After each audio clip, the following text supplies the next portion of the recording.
we doing a Q&A or I just start freestyle? What are we doing?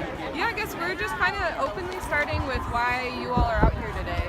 We're out here to support our Muslim brothers and sisters. Like I said, we got to understand that if they do something bad to somebody over here, they're going to do something bad to somebody over here. It always trickles down. We got to be more proactive. We got to stand up and tell people, listen, this is not going to be acceptable. Whenever you do something, there's going to be a consequence, and we're going to be out here. What I like to see is I like to see the energy out here. I like to see how happy people are and the excitement and how everybody's bonding. What I would like to see is a little bit more organizing. I would like to see some, what are we going to do after this? You know what I'm saying? It's always important. This is the first step, but we need to follow with some more plans. You know what I'm saying? But I do enjoy the crowd. I do like the energy, and I can tell that people are really concerned, you know, about an issue that might not even directly affect them. And that's the most important thing, I think. We got to understand, we got to develop a better sense of empathy. A better sense of empathy. Like I said, it's not about just things that directly affect you. You got to put yourself in other people's situations. And once we start doing that, this country will be great. And what are some of the ideas, or when you envision this looking more organized, kind of what are some of your thoughts or hopes for that?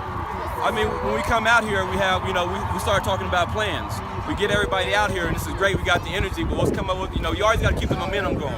Keep the momentum going. So while you got everybody out here, what's our next step? What are we doing? What's our goal in Denver? What's our goal in Colorado? What's our goal in the nation? What's our goal internationally? We'll start talking. And you don't have to figure out all the plans right now, but let's start working on some stuff. Let's start brainstorming. You got all these brilliant minds and all these good spirits and hearts out here. Let's put together and come up with some ideas, some pragmatic ideas of how we can fix this and how we can stop this stuff. So that's, you know, that's what I would like to see. But like I said, we're moving in the right direction. We're moving in the right direction. Like I said, you never knock progress. So. What do you think kind of is one of the reasons that maybe hasn't happened as much already? Like that it's still kind of this speaker-listener model? I think that the people in power, whoever you want to say is in power, the establishment, whatever you want to call them, they understand the power of organization better than the people at the bottom.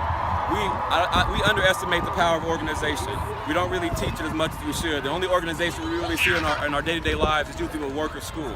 But when it comes to our own progress, our own prosperity, we don't apply those same principles. We got to become organized. Like I said, the only thing that they have at top is they're more organized, and that's it. So, you know, hopefully we'll start moving in that, you know, direction. And, you know, that's why I come out here and talk to people. Let's get organized. Let's work on some plans. You know what I'm saying? With our community program, we're always big on organization. Every week we meet up.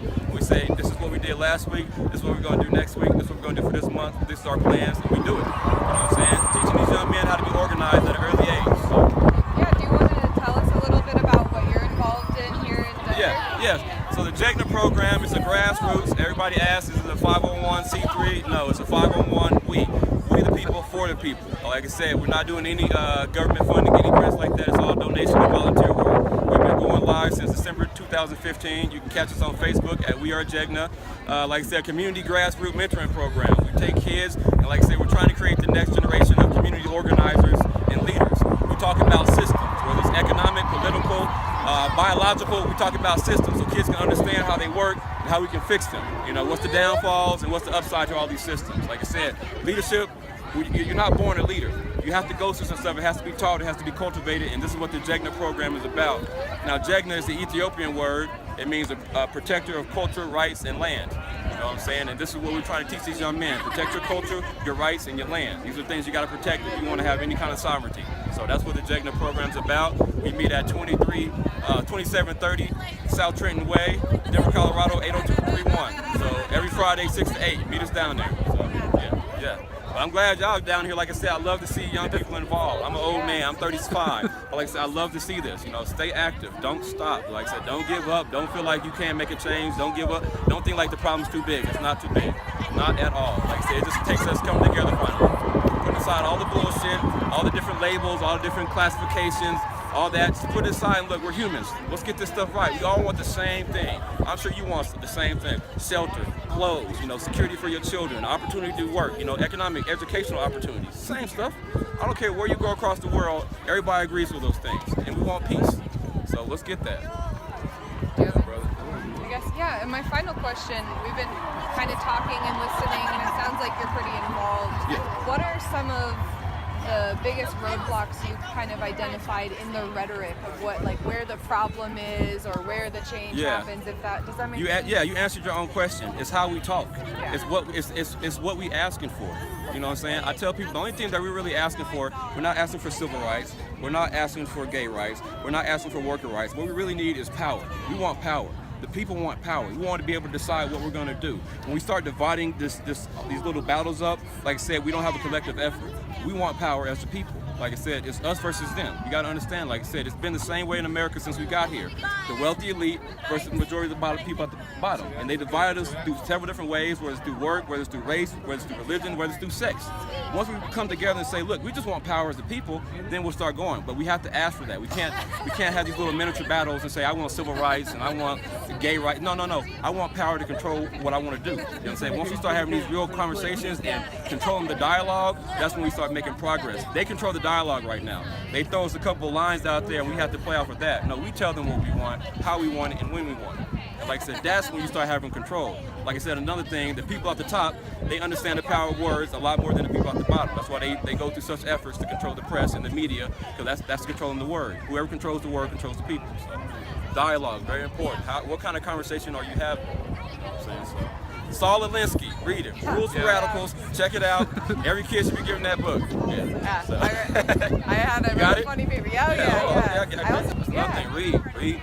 Yeah. I tell people all the time, we tell our students, all these problems have already been solved. The solutions are out there, but we just haven't found them in books. They're already there.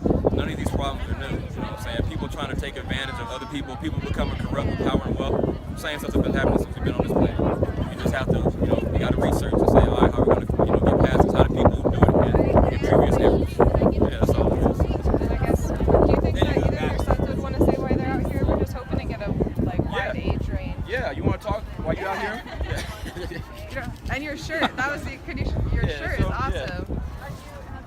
Like I said, this is the acronym. We broke it down for justice, equality, greatness, nobility, awareness. All right, we tell our kids like this, we will fight for justice because justice is right.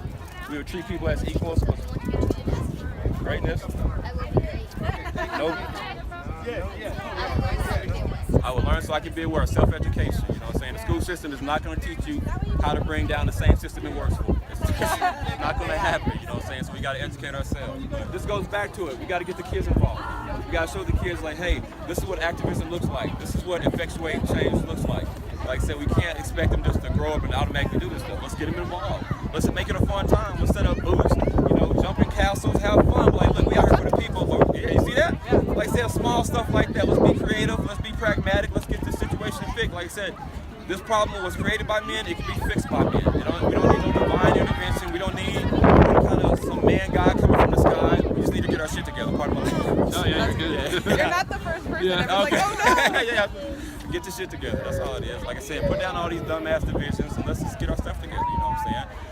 I tell people, we really got to study history. We got, not just Eurocentric or Afrocentric history. Study real history. Understand what happened. I teach these kids. Before there was a nigga, there was a white woman in America. And what I mean by that is before anybody was subjugated in this country, a white woman was subjugated in this country. Like I said, they didn't have rights. They were barred from certain job industries. They couldn't meet together. They couldn't allowed to read unless they were the wealthier ones. Like I said, these same oppressive techniques, they're used on all types of people, whether you're black, whether you're white, whether you're immigrant, they use the same concepts. You know what I'm saying? And once we understand how they operate, we can defeat it. So. Awesome. Yeah. Is there anything that you want to, any final words? Get your ass up. I got one. Get your ass up. Sign petitions, donate to organizations, and always work with kids. Always work with kids. I talk to people all the time. If you're not doing anything with kids, you're not doing anything at all. Because that's all we got.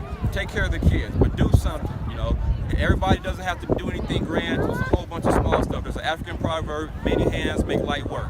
And that still applies today. Let's divvy up the work and we'll be fine. That's it. Awesome. Thank you. Yeah, thank you.